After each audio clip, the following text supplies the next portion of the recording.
आज मुझे बड़ी खुशी है कि मैं उनको मित्र तो नहीं कह सकता क्योंकि मुझसे बहुत बड़े थे उम्र में, फिर भी संगीत का जो एक रिलेशन होता है वो ज़रूर बहुत अच्छी तरह से था।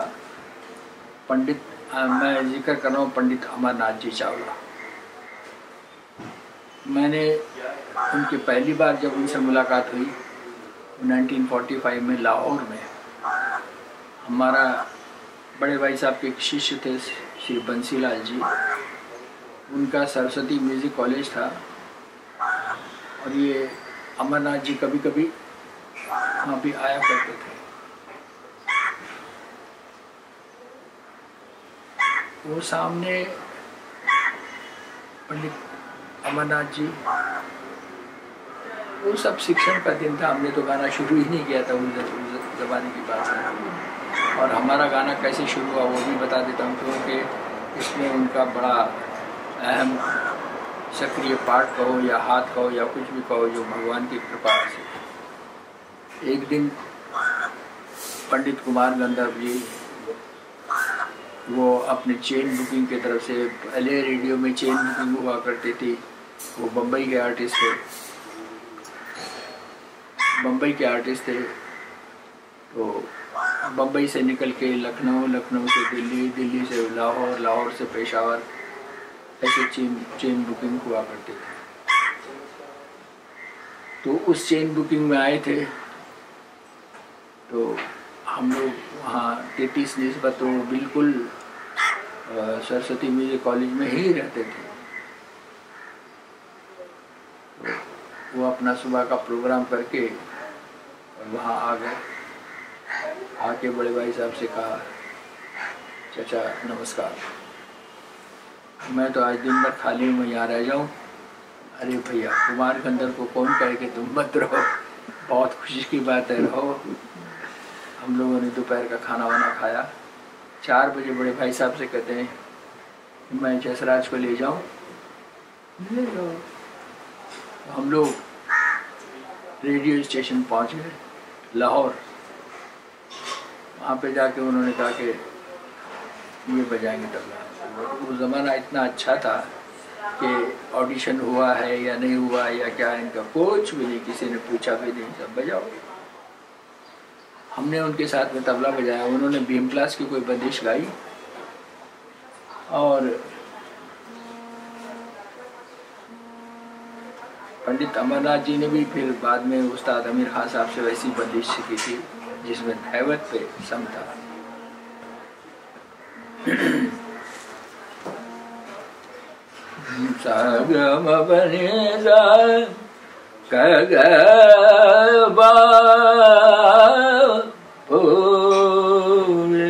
ये जो धैवत पे सब रखा। सुबह सुबह अमरनाथ जी आए और बड़े भाई साहब से कहते हैं, गुरु जी, हम जिस कलाकार पे नज़र रखते हैं कि ये हमारा अगवा कलाकार है, अगर वो गलत गाए तो हम क्या करें? भाई साहब ने पूछा, किसने गलत गा दिया? कुमार जी कल भीम क्लास गा रहे थे और धैवत पे समझ दिया। हमने कहा कि इसमें क्या गड़बड़ है भैया? उन्होंने भीम क्लास को बहुत अच्छी तरीके से निभाया, कहीं भीम क्लास के साथ में छेड़खानी नहीं लगती थी। उन्होंने झट से कहा, जसराज, तुम मरा हुआ चमड़ा पीटते हो, मरा हुआ चमड़ा पीटते हो, तुम्हें रागदारी का क्या मालूम? जहाँ तक हमारी जानकारी जिस भी हिसाब से थी हमने कह दिया। अब उनको नहीं लगा तो ठीक है, हम चुप रह गए। उसके 3 दिन बाद बड़े भाई साहब का जन्माष्टमी का प्रोग्राम था, शालिनी गेट है वहाँ पे, लाहौर गई है कभी? शालिनी गेट में प्रोग्राम था जन्माष्टमी का, तो हम वहाँ पहुँच गए। बड़े भाई साहब से कहा कि मैं ज़रा स्टेज का मायना करता हूँ, पहले 14 बरस के थे, मायना करता हूँ। हम 2-4 हमारे दोस्त थे उस ज़माने में वहाँ पे लाहौर में, उनको लेकर चले गए। वहाँ जाके देखा तो वो कथावाचक का जो एक अच्छी पालकी सी होती है वो स्टेज में रखा हुआ। हमने पूछा, भाई कि कैसा स्टेज है, यहाँ पे तबला वाला हारमोनियम वाला कहाँ बैठेगा। तो आपने देखा होगा कि ड्रामा में पैरापिट होता है नीचे जी। उसके अंदर, तो वही खड्डे बिच पंजाबी थे, वही खड्डे बिच। मैं क्या खड्डा कैसे भाई, हम तो हमेशा साथ में बैठते हैं। तो वो कहते हैं कि ओए तबले वाले दी मजाल है, रागी दे नाल वे, तबले वाले की मजाल है जो गायक के साथ में बैठे। चोट पे चोट लगी, पहले तो मरा हुआ चमड़ा और ये रागी दे नाल। मैंने मन में सोचा मैं भी तो उसी बाप का बेटा हूँ जिस मेरे बड़े भाई साहब हैं, ऐसे कैसे हुआ। हमारे आंखों में आंसू आना शुरू हुआ और ज़ोर ज़ोर से रोना शुरू कर दिया। तो हम पंडाल से बाहर निकल के रोने लग गए। थोड़ी देर में बड़े भाई साहब आए।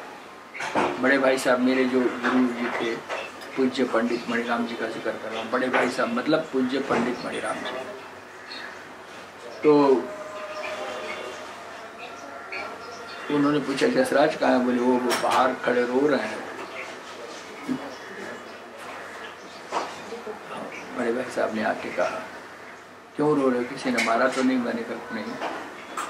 तो फिर क्यों रो रहे हो, बोले मुझे तबला नहीं बजाना आज से। मैंने कहा क्यों, बस नहीं बजाएंगे अब आप कुछ भी कर लीजिए, आप कॉलेज से तबले वाले को बुला लीजिए, वो बजाएगा। आज से हम तबला नहीं बजाएंगे, छोड़ दिया।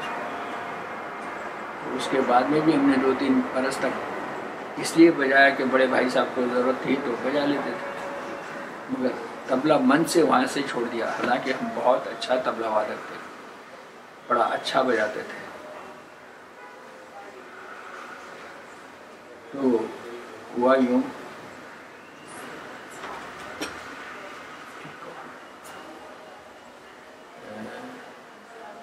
मैं अच्छा तबला बजाता था, मगर वो वहीं तक का साथ था तबले का। मन से, हर एक चीज़ मन से होती है। अगर आप मन से गाते बजाते हैं तो आपका फलीभूत होता है, चाहे वो कितना ही स्टैंडर्ड आपका हो, कहीं भी हो, मगर वो यही आवाज़ मत करो।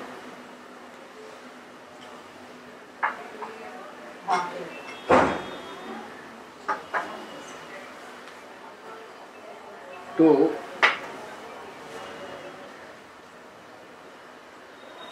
मैंने कहा कि अगर कोई चीज़ आप मन से करते हैं तो फलीभूत होती है।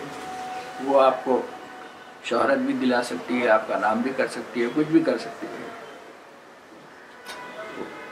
मन से हमने तबला छोड़ दिया था।